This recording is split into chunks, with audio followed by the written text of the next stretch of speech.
Stanovanja, ki jih obiskujemo, navadno predstavljajo dom. Našli pa smo izjemo, pri kateri sta dom in poslovni prostor združena v celoto. To je mogoče, ker sta oba stanovalca partnerja, tako delovna kot zasebna. To sta Arne Hodalič in Katja Bidovec, mednarodno uveljavljena fotografa. Delo ju je peljalo dobesedno po vsem planetu, takole pa je videti njun slovenski pristan. Ker Arneja in Katjo povezuje delo, ki se mu posvečata tako rekoč ves čas, sta sklenila, da bosta hkrati s studijem uredila tudi svoj dom tik ob njem. Iz praznega podstrešja je tako nastala smiselna celota.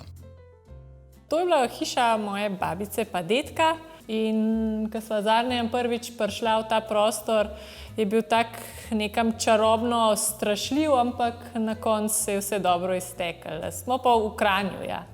90% svojega časa, takrat, ko ne spiva, delava. In je imeti fajn deloven prostor, delava doma, da je deloven prostor tisti, ki je pravzaprav najboljši, najbolj prijeten in da se vse skupaj dogaja okrog tega delovnega prostora. Arne in Katja se ravnata po načelu, da naj vsak dela tisto, kar zna najbolje. Zato sta se pri ureditvi studia in doma obrnila na strokovno pomoč arhitekta. Veliko pomoč sva imela z arhitekti, Katarina Štork in Marko Pretnar z arhitekturnega biroja Štork Pretnar. Onedva sta res, brez njiju ta prostor ne bi bil tak, kot je. Onedva sta nama tudi pomagala ločiti ta zasebni del, dom, in pa ta poljavni del, kjer preživiva res ogromno časa. Želela pa sva si, da vsak, ki pride v najin dom, začuti, da sva fotografa. Studio torej zavzema večji del prenovljenega podstrešja. V bivalnem delu pa so razporejeni osnovni prostori, kot so dnevni prostor, spalnica, kopalnica in pomožni prostor. Studio je z zasebnim delom povezan z 2 stopniščema. Kaj so bile neke vajne osnovne zahteve, kakšen ta studio naj bo? Ja, no, lahko bi bil še večji, ne? Ampak pač smo bili omejeni s tem, kar je bilo. Zagotovo je tukaj barva, da je nevtralna barva. Potem tudi tla so bila zelo pomembna, da so zelo odporna, to je praktično tla za garaže, pa za mehanične delavnice, ker tudi tukaj se ogromno drsa, koleščka, stativi, stvari padajo in se je treba imeti zelo odporna tla. In pa seveda svetloba. Svetloba je pa jasno tisto, kar je v studiu najbolj pomembno. Mogoče je za slikarja bolj pomembna neka naravna svetloba, za fotografa pa ne toliko. Za naju je celo bolj pomembno, da se da prostor absolutno zatemniti in delaš svojo svetlobo. In zato imamo vsa okna z popolno zatemnitvijo. Svetloba je torej najpomembnejši dejavnik pri fotografskem delu. Temu pritrjujejo tudi strokovnjaki. Je pa en segment naravne svetlobe, ki pa v ateljeju ni tako zelo zaželjen, in to je direktna sončna svetloba. Ta lahko povzroči nek umetniški eksponat, da je drugačen luči prikazan, kot bi recimo umetnik želel. Recimo, ne vem, kip lahko dobi neke sence, ki lahko malo razvrednotijo figuraliko. Zaradi tega je za atelje izredno pomembno, da je prostor osvetljen z severno svetlobo ali pa preko strehe, tako kar imamo tukaj v tem primeru, se pravi z zenitalno svetlobo, ki prostor zelo enakomerno osvetljuje s tako mehko, nemotečo svetlobo. In najlažje seveda reguliranje svetlobe definiramo s pomočjo senčil, zdaj lahko je zunanje, lahko je notranje senčilo.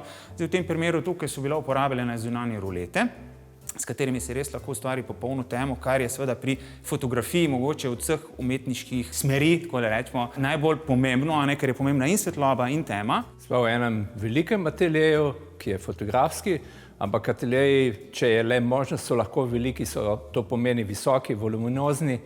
Kako bom pravzaprav dosegel okna, če bom želel regulirati količino svetlobe ali karkoli v zvezi s tem? Ja, ateljeji so res prostori večjih dimenzij, ker umetnik pač rabi prostor za svoje kreativno izražanje in ne malo, kar so seveda tudi stropovi visoki, ročno upravljanje tukaj ni mogoče. V tem primeru pride v poštev elektrificirana strešna okna, ki jih potem z enostavnim pritiskom na stikalo upravljamo. Prednost teh oken je seveda tudi ta, da imajo senzor za dež, tako da se tudi avtomatsko zaprejo v primeru neke poletne nevihte, recimo. Pri načrtovanju osvetlitve v takem ateljeju je gotovo potrebno upoštevati veliko dejavnikov, kar ni preprosto. Ja, seveda, v današnjem času imamo ogromno različnih računalniških programov na voljo, ki nam olajšajo načrtovanje. In tudi pri tem projektu smo uporabljali računalniški program Daylight Visualizer, ki je namenjen za analiziranje naravne svetlobe v prostoru. Z različno kombinatoriko različnih števila in pa postavitve oken smo potem dosegali različne učinke in na koncu ugotovili, da so 4 okna, po 2 na vsaki strani strešine, najbolj primerna rešitev, da je prostor res dobro osvetljen in mislim, da je program kar lepo pokazal, ker vidimo tudi v resnici, da je zadeva zelo lepo osvetljena. Ker smo njuno stanovanje snemali v zgodnji pomladi, smo bili prikrajšani za pogled, ki se Katji in Arneju odpira skozi panoramsko okno na balkon in veliko češnjo, kot je videti na njuni fotografiji. Kaj pravzaprav se vse dogaja v takem fotografskem ateljeju? Kaj fotografirate? Večinoma portrete, to je mogoče osnovni del, veliko dela pa tudi tabletopa, to se pravi, to je ena posebna zvrst fotografije, je pravzaprav slikanje predmetov, bi lahko rekel, zelo poenostavljeno. Lahko pa rečem, da več časa pa že vsem preživiva v pisarni. Zdaj še posebej oba predavava na univerzi, jaz na 3, Katja na 1 fakulteti. Želiva si, da bi tukaj organizirala mogoče manjše delavnice, kjer je manj ljudi ali celo individualne. Veliko ljudi je mogoče ljubiteljskih fotografov, pa bi se radi začeli učiti svetlobo, fotografiranje v studiu. V ateljeju ni mogoče spregledati številnih fotografij, ki visijo po stenah in bogatijo prostor. Zadnje sva si želela, da bi bil studio na nek način tudi razstavni prostor, če lahko tako rečem.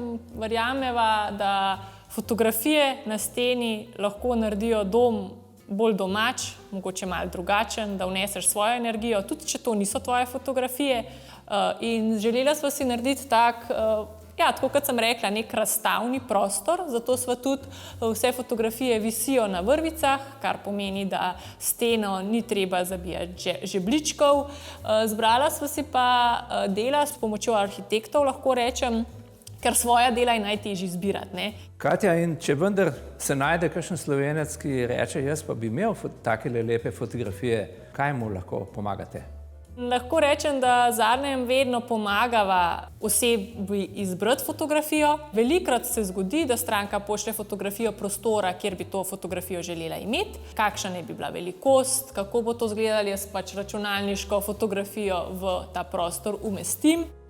Čeprav ju združuje poklicno delo, sta Katja in Arne zelo različni osebnosti, ki pa sta našli pravšen način sobivanja. Z Arnejem, ne glede na to, da sva malo čudaški par, se tudi glede vlog v samem odnosu ne uravnavava po tem, kaj naj bi kdo delal. Arne, na primer, odlično kuha, tako da super, zame je zelo dobro, ker ne maram kuhati. Jaz sem pa vodila prenovo, res je, in sem v tem uživala, tako da super je, če si ljudje zavedamo svojih sposobnosti in se držimo tistega dela, kar najbolj znamo, in midva se res tega najbolj poslužujeva, da vsak dela, v čemer je najboljši.